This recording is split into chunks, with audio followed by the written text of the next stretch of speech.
Kristi Noem's husband. She's done so much legislation that is like, you can't do this, you can't be free. And her husband's walking around with a big pair of tits on him.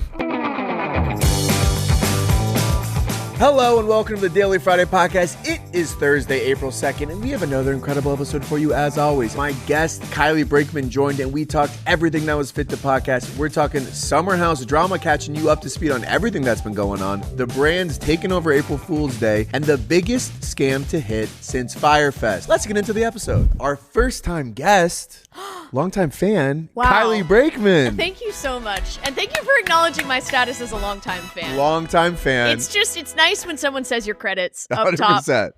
It's just respectful. I have been a longtime fan of you as well. And thank you so much for disclosing. And we have a shared history. We have a shared history in the form of live comedy. We did a comedy show in New York maybe 2 years ago. Yeah. Actually, right before I moved to LA. And it was right before I moved back to LA. Look at us. So we were always going to find each other in the precipice of a life change. And look at us now. Look at us now. Look at us go. Can you believe it? Our first story, which has actually taken over my entire life as a proud Bravo husband, the cast of Summer House. The cast of Summer House. This is exciting. This is taking over the entire world. This is broken like reality worlds. And I think this is kind of like a mainstream story now. We're going to do a quick briefer. If you don't know, a lot of our audience is male. So if you don't know what's going on with the Summer House thing, we're going to give you a quick explainer. Yeah. Here's how it works. Okay. By the way, you mentioned this earlier, but it is quite progressive that you are explaining Bravo to me, a woman. And Izzy. Yes. You guys can explain sports to me next, or like yes. Fortnite. Right. Yes. Yeah. There's a Gambling. Fortnite skin you wouldn't even believe. So the over-under is how many points a team will Kalshi score. Yes, we'll do that afterwards. Yeah. Okay. So Summer House is a Bravo show that follows people that go to a share house in Montauk, which is in the Hamptons. It's on its 10th season, okay? And do they do it strictly on the summer? Do you know? Or do they kind of come back? They all live in New York City, and then they go out there for the summer, and they record in the summer, and the show comes out in the spring. So this episodes are from last summer, okay? This is the 10th season of the show. The people involved in this, Kyle and Amanda, have been dating for multiple years. They've been married for, I want to say, 3 or 4 years. And did they meet on the show? They met on the show. Okay. And they had a whole toward thing where Kyle wasn't really trying to date her, and he would cheat on her, but they're the perfect couple in a lot of ways. That's what we want. Sierra and West have been on the show for 3 years. Sierra and West dated 3 years ago. Okay. They broke up. Okay. West was kind of not great about it, but they're still back on the show. And basically for the past 2 years, Wes has been trying to get back together with Sierra. Okay? Because he feels really bad about how essentially what happens was they were dating. He couldn't really handle the fame. He broke up with her, and he was like, I just want to be single. He couldn't commit to her. Yeah. Classic story, ladies. Classic story. And don't we know it? I've been there. Then, okay, so Kyle and Amanda got divorced in October and November, okay? Yeah. But last summer, the summer from the season that's airing, they've been fighting like crazy. And Kyle's been kind of a dick the whole time. Okay. I am Team Kyle generally, but Kyle's kind of a dick. He's also a 45-year-old DJ. Well, which is an issue. And I won't bring my prejudices into the space, but they have since been divorced, but a big storyline this summer was that Wes was kind of trying to get back into Sierra's good graces, and she would be talking to Amanda, who's one of her best friends, about, I don't know what to do. It's been really hard. So these two are best friends. It has been released after weeks of speculation that Amanda and West, they released joint Instagram story statements. I saw this. Which is on create mode, which is a big deal. And this is like a new level of PR. This is a new level of PR. Who is actually doing this? That these two are dating. And it has come out, and the fallout has since been fucking crazy. Because they were denied. They've been spotted together throughout. They said, we're just friends. We're just helping each other through a breakup, blah, blah, blah. And I watched some clips of them saying these very things. Yes. Where she's just a friend. We had to run around New York City together. Wow, he had to show her New York City. Yeah. I know exactly what you're talking about. I Watch What Happens Live. Yeah. A fun fact about this, one of the first people to comment on this was John Hamm. He was on Watch What Happens Live with Andy Cohen. John Hamm is where the news is breaking. John Hamm is there. He's always there. John Hamm, shout out, is a big Bravo fan. Do we have initial questions on what's going on here? Like, who do we think is at fault? Is this shocking? Like, is this surprising information based on, like, with their general vibe? Do you think that, like, this is outside of their character to do this, or were there signs? It's shocking. It's shocking. It's shocking, first off. Okay. Because Amanda is not, like, first of all, she's been with Kyle for like 10 years. She's not a bad person. Yeah. And she and Ciara are very close. So This is tough. And these are all good people. Like, I know, like, a lot of times with reality shows, it's like, they're like stupid people. Like, these people all seem like genuine friends, and like. And I am kind of charmed by their attempts to cover it up. Like, yes, that's how that you is know. Charming. Interesting. It's charming. It's quaint. You know, they could have used this for the camera earlier. True. Unless this is a big long con, which I'm seeing some my algorithm, since I looked this up, has gone full summer house. It is all, and I'm getting it from all directions, and I don't necessarily have all the facts in order. Yes. But I am seeing some tinfoil hat people who are saying, you know what, this is a little suspicious. They had brand deals come out like the same day. Yeah. Is this all some complicated ploy? Do you believe the moon landing truthers about this, or do you think also, this was right around April Fool's, which we'll get to later, which was we haven't even talked about April the political context of all this. Where we are in the world right now. April Fool's Day. The biggest issue is like Kyle was such a dick to Amanda that Amanda was going to come out of this with like, people were saying she's going to be on Dancing with the Stars, on Traitors. She's going to get huge brand deals. She was going to be like, we all love Amanda. She's free from Kyle.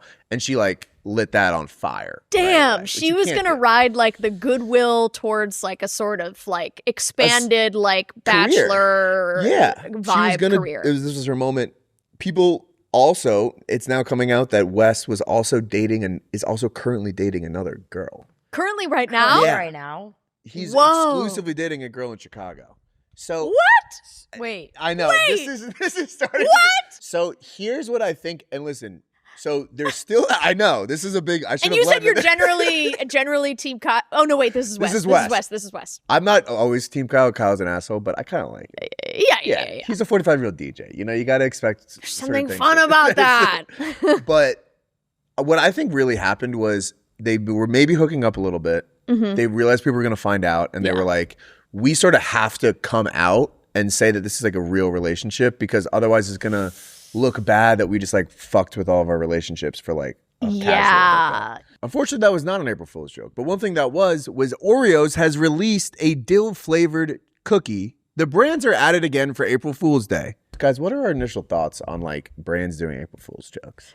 I think like I have lived through enough Twitter and general online talk chatter of the 2010s, the quirky brand thing, that like I would say I'm pretty expecting it at this point. I agree. I think it's very hard for a brand to like actually, if I start to see some brand doing some weird shit like March 27th, I'm like, just drop the weird flavor. TikTok. Yeah, I know what's coming up next week.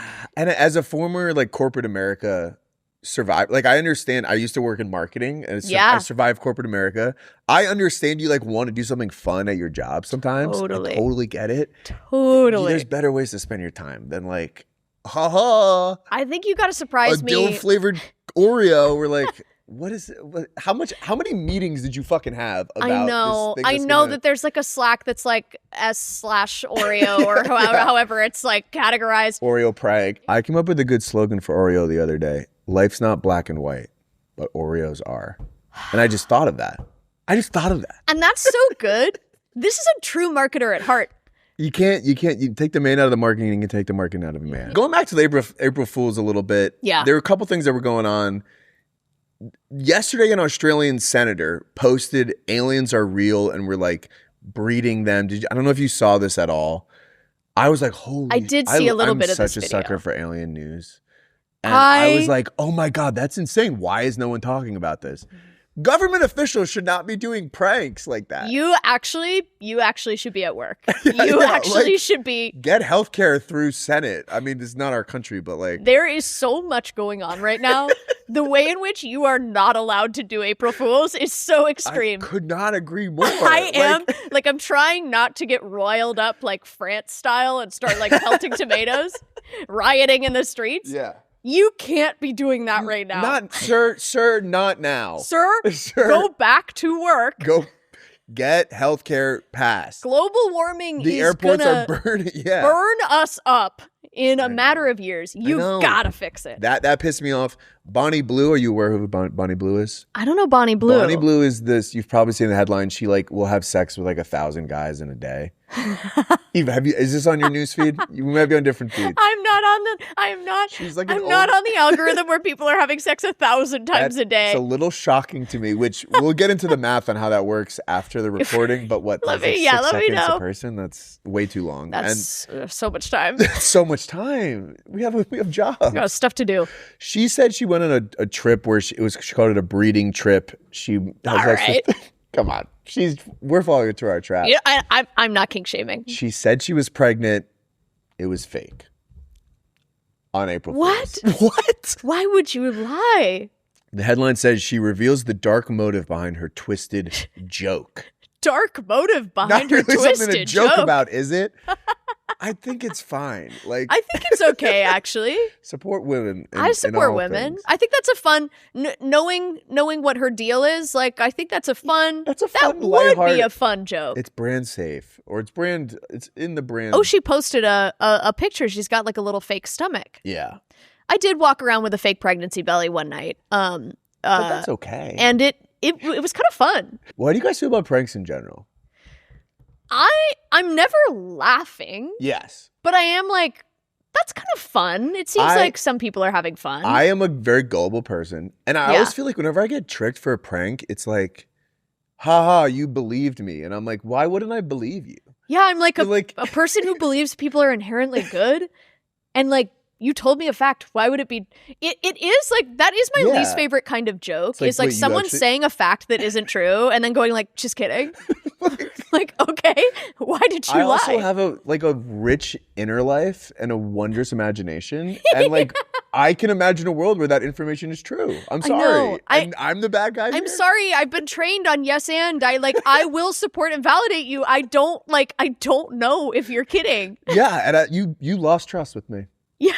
And that can never be gained back. I'm going to give you 4 quick pranks from history and tell me if you think you would fall for this or not. Okay. The BBC did a documentary called Spaghetti Tree that showed how Swiss people would harvest spaghetti from a spaghetti tree. So many people were interested, they would then they called up and asked how they could grow their own spaghetti trees. This was in 1957. Which I feel like it was easier to prank then. Yeah. Yeah, that would be kind of cool. It would be really cool. And like, I would have fallen for that. I would have fallen for that. And I don't like when a news source, like BBC is a news source. Why wouldn't we trust you? Yeah. You're the BBC. Sir, the washing of the lions. This was an April Fool's Day joke in 1698 in London, where they would send things out and be like, come watch us wash the lions in the Tower of London. And people would show up and it wouldn't be going on. I'm like, that's just, I'd be so fucking pissed. And also like, this just feels like short-sighted prank planning because you've gathered all of these people under false pretenses. Like, right, they're gonna and be you're not going to dunk some shit on them? Yeah. Like they're it's got slime. They should be sliming They should be slime. Oh my God. If 1600s people knew about slime. Things would be different. The French Revolution would have been very different. Oh yeah. All right, this is our final one. Pornhub in 2016, they did Cornhub. And when you went to the site, there were just videos of corn being like sexy. That's which I didn't know that was a prank. I don't know if that's a prank. That's kind of like fetish now. Yeah. It's like, this worked on you. This worked, yeah. You're like, well, you are the leading authority on what's hot. So I follow the trends. You're the expert. I'm trying to be relevant with my porn interests, and that makes me a bad guy. Let's keep it in the sex world, all right? Please. Story number 3. A woman slept with identical twins 4 days apart, and now the doctors are saying they can't determine who the father is. I feel like she did this to get on the news. If your videos aren't popping as a comedian, you're like, babe, I'm sorry, long-term boyfriend. This isn't going to work. I really briefly... I gotta get on the Daily Mail. I know what will get me on the Daily Mail, UK Mirrors, Yahoo News. New York Post. Circuit. She definitely has a type, is what I'll say. There was a story maybe 10 years ago, and there was a TLC episode. Twin brothers married twin sisters, and they had kids together, and they lived together, and they had a joint wedding. And the kids were technically siblings, I believe. Yeah. I've absolutely seen, I think, the TLC programming that showed this. It was like twins who were addicted to being twins by their... It's probably the healthiest addiction. These twins are addicted to being twins. I cannot put the twin down. I'm wondering how they're okay with this. So basically one twin was on the birth certificate and then the other twin wanted parental rights. Interesting. So he's like... One of them seems to be more in love. Just a quick shout out. It's nice to see a man stepping up like that and wanting parental lives. Too many men walk out. So many identical twins do not step up. This is a positive story. Two men want a child. Two men want a child. This is almost a Mamma Mia. I mean, honestly, I think a 3-parent household might be the way to go. And of course, 2 fathers, right? Of course. Yeah, of course. We can't have 2 women in there. What if their periods sync up? 2 work, 1 stays home, and then you can have 2 because we can't have single income anymore. Right. So we need two sources of income and one person to... This is basically a live-in nanny. That is a parent. That's an equal. That's an equal. I'm pushing polyamory here. Yeah. Polyamory. This was my agenda. This is why I came on today. Speaking of families, it's almost Easter. You like that transition? That's pretty good. That is pretty good. And the Easter Bunny famously is a member of a family. The Easter Bunny is a member of a family. Costco has a new Easter Bunny egg that is 10 pounds and needs to be eaten by taking a hammer and smashing the shit out of it. We have a second Easter Bunny story this week where chocolate that has been spiked with Viagra is being recalled in California because it could kill you. Whoa. So there's a lot going on. These are 2 Easter chocolate stories. First of all, I want to address Costco chocolate really quickly because let's take some time for you. Costco is walking the walk. Yeah. When they're doing a brand stunt, it is always active. It is something like physical that you can buy. It's something like they're not out for clicks. No. And this is not an ad. They want you to get in the store. They're like, walk in the store and buy a hot dog for $2. That's the publicity stunt. That's it. And this bunny is 10 pounds. 10 walk pounds into the store and see for yourself. Yeah. How many people do you think it would take to eat a 10-pound bunny? Oh my God. Because actually, I'm thinking about the amount of chocolate I do eat when I'm eating chocolate, and it's this much. I don't know how many pounds that is. Exactly. Probably That's less than a pound, for sure. It's definitely less than a pound. I think give me 10 friends and 1 year. And I love it. 10 friends in 1 year. I would watch that show. 10 friends, 1 year, friends, one 10-pound Easter bunny. Do not give the Easter bunny the spiked Viagra chocolate because that would be horrible. And you're sick for thinking rabbits. that. Yeah, you're sick for thinking that, and I'm not. Let's lap it up with one more story for our top 5. Okay. The Barbie Dream Fest. This is up there for Scam of the Week with me. Barbie's Dream Fest was an event that took place in Fort Lauderdale, Florida. It is being criticized online for falling short of what was advertised. People paid $250, $500 to go to a Barbie house experience that essentially was just a mall where people were, not even a mall, like a conference room. It's like it's big conference room energy, wide open spaces. Wide open spaces. Really a lot. I think if you're going to host a pop-up event, you really got to make sure you can cover the walls. Yeah, make it feel tight. homey. It's like a comedy show. It's like you want a small room. You don't want to see how much empty space is there. 100%. Okay. So this is being compared to the Willy Wonka event from a couple years ago, which I love that. Wonka I love it. That was so fucking sick. Like looking at images of like the people in like half-ass makeup just kind of like off to the side, like looking like just trying this. I'm just here. I'm making 12 quid an hour. I'm all about a live event. Let's just plan things out a little bit more. I think so. And I think we gotta, I think there's some trickle down from, the selfie museum.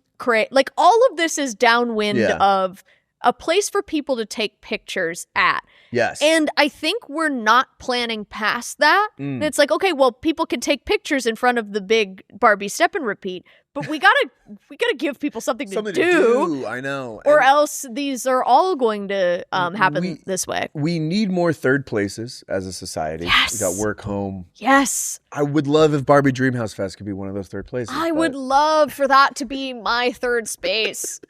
I don't want people to get discouraged about this. So keep fighting the good fight. Keep building event spaces, but just put a little bit more thought and care into that. And start small. Start small. If you're thinking, I've got a big idea, you undershoot it. Undershoot the amount you need. You want people lined up through the door who can't get in. That's smart. Scarcity mindset. Thank you very much. Yeah. All right, guys, those are our top 5 stories for the week. We're going to do some quick awards to wrap it up. It's going to take 5 minutes. Can you stick around? I have that amount of time. All right, cool. Celebrity death of the week. R.I.P. to the animatronic Olaf, which dropped dead at the theme park in Disneyland. It had its first public malfunction, and it fell on its back. It's one of the funniest videos I've maybe ever It's seen. an all-time reaction. Nose falls off, scatters feet away. No, this is its first public malfunction. For those of us that know him personally, he's had a lot of private. Yeah. So this has been a long time coming, and it's sad that this had to happen at this stage. But Of course, it's so tough when the public finds out about it's like something. Tiger Woods having the DUI. Like, we saw the signs. This was our second celebrity death of the week. Sugar the surfing dog. The first dog to ever be inducted into the Surfing Hall of Fame. 5-time Dog Surfer of the Year, has passed away at the age of 16. And it's pretty sad. It's insane that a dog has achieved this much in just 16 years. Like, I have no titles to my name. I have no titles. I haven't been able to stand on a surfboard really successfand. I've tried. Shout out to Sugar. Shout out to Sugar, and she lived a good life, and we respect her. She lived a good life. Love this pose of hers. And I really, really good stuff. Yeah. I do have to go, and thank you. Really, really good stuff. My meter is running. No, this is awesome. Bankruptcy of the week. Reach out to a leaked influencer that you might know, because Allbirds has sold for $39 million after initially being worth $4 billion. Allbirds was worth $4 billion. Which is insane. That's all-time like, bag fumble. Aren't computers worth that much? Like, isn't this like... That is the real question. The real issue here is, like, it probably is worth $39 million.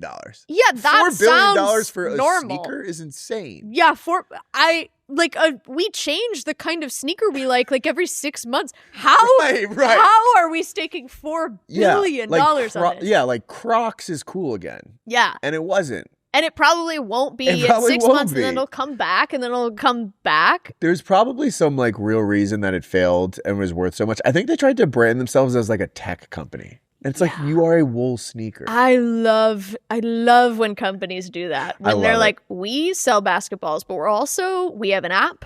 And we have an AI assistant to help you choose which basketball. Just do the April Fool's prank and keep it moving. You don't have to IPO. Keep it moving. Fit of the week has got to go to Kristi Noem's husband, who was exposed for cross-dressing and wearing fake boobs and sending pictures. And there was a lot of stuff going on. It's like, she's done so many terrible things. Yes. He can't. I know. And it's like, by the way, she's like voted against trans rights, like, of course, so many times. She's done so much legislation that is like, you can't do this, you can't be free, you can't like. And her husband's walking around with a big pair of tits on him. Some of these pictures are outrageous, by the way. So she got fired. She did get fired. And then her husband was exposed as being a cross-dresser, who is into bimboification porn, which I wasn't, not bimboification porn fetishes, which he dresses like a bimbo. That's good for him, man. You know, good for him. And I wish his wife didn't wasn't the way that she is. Wasn't the way that she is. Yeah. It's tough. It's like, these are terrible people, and I don't want to make fun of someone for wanting to cross dress. But it's like it's Of course this would happen. Of course this would happen. This is a classic politician story. Classic politicians. Of saying you can't live your life authentically, and but do the same I can in the shadows, maybe. Well, shout out to him. He was paying at least $25,000 to chat with online models.